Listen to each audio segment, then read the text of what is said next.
sure did. You know how they say everything is bigger in Texas, right? Ladies and gentlemen, boys and girls, this is one of the largest megalodon teeth found on record. We don't have many of these in existence, and do you know why? They are so big. They are so enormous. If they are found, when they are found, they're only in teeny tiny little bitty fragmented pieces. And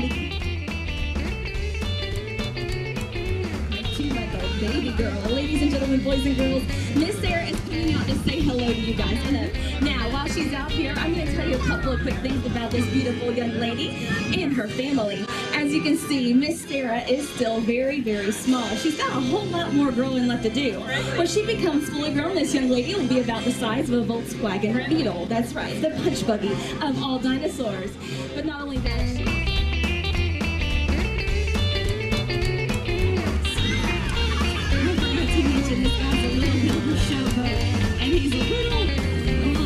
he's kind of like our goat.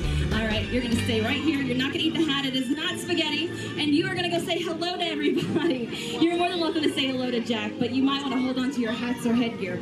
I thought that Jack was going to be the problem, but it looks like he's rubbing off on Spike. Now, while baby Jack's out, let me tell you a couple of quick things about this young man. He's got a lot of growing left to do as well. He also has to grow his teeth. They haven't fully come in just yet.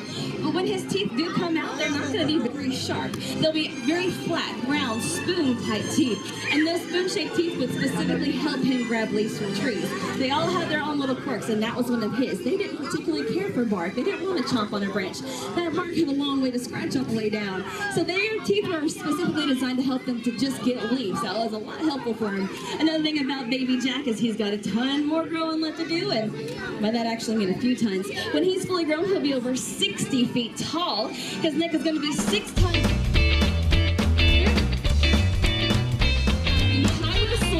Nicely, guy. He's a little interesting, isn't he? You're a little funny looking, but you know what? I think I love you just the same. Everybody come on up and say hello to Mr. Spike. Now, he's got a lot of growing left to do as well, guys. When this guy gets bigger and bigger and bigger, he's going to be nearly the size of a military tank, and that's kind of what he is for his prehistoric age.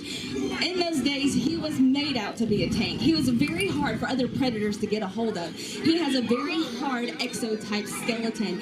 Inside, his inner skeleton is more spongy-like material. They didn't have hard bones like we do. All of their hard portions were on the outside, kind of like a turtle. They would use those to help defend themselves from other predators, but they didn't really mess with them. They were very low to the ground, they were very flat, and they were very wide, so they were very hard to take on, just like a tank. You're not going to mess with a tank. And those tails held a very interesting weapon. The more we get to, not the hat, Spike. The more we get to study these creatures, the more we're finding out about their tails. Their tails had different type of scars on them. It's either from trying to knock down trees, kind of like a triceratops would use their horns and their crowns. They would use their tails because, well, they didn't have a whole lot going on.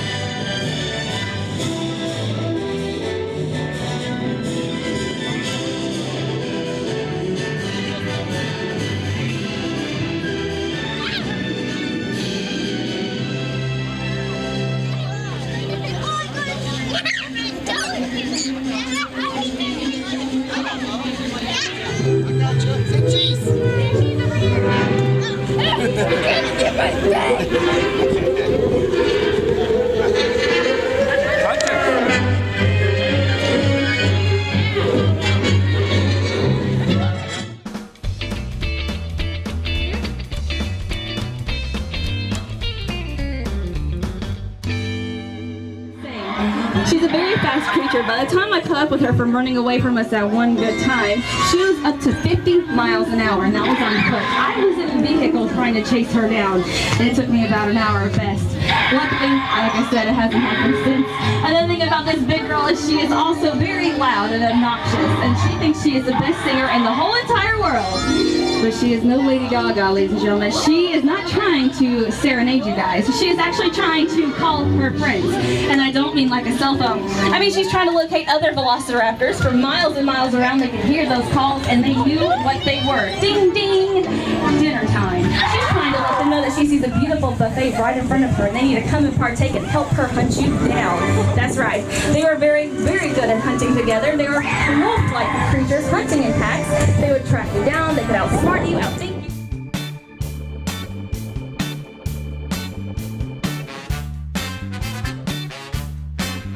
Hi, sweet girl. Come on in, sweet baby. You don't have to be shy. Now, ladies and gentlemen, boys and girls, other than being an Orinthropod, which two-legged herbivore dinosaur, she is our Parasaurolophus. That is her species name identification. That being said, she won't be out to say hello to you guys, but like I said, guys, she's very, very shy. She's very, very humble and very, very mousy-like. So if you say hello to her, be very gentle. Approach her slowly, because she's kind of like a horse too. She can spook very easily. But you're more than welcome to say hello.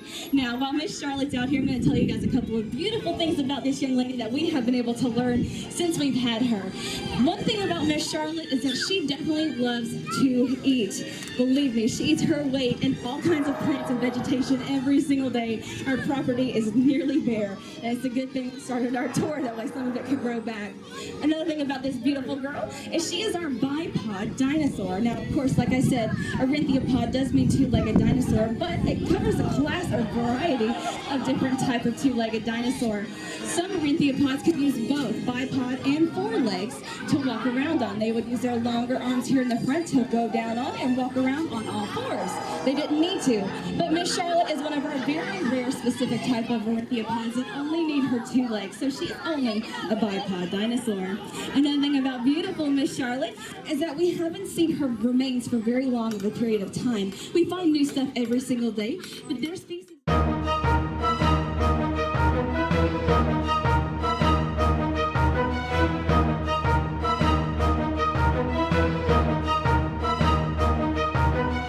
Ladies and gentlemen, boys and girls, this is my 2-year-old baby T-Rex. His name is Sparky.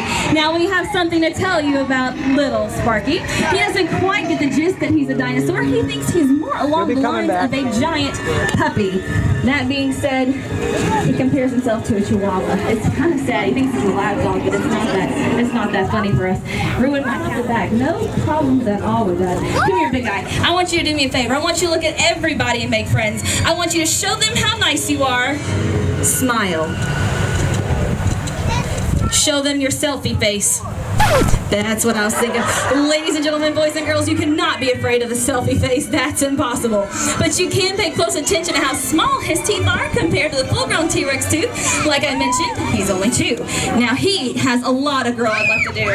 Now, like I said, guys, he won't be up to say hello. You're more than welcome to say hello to him, but be kind.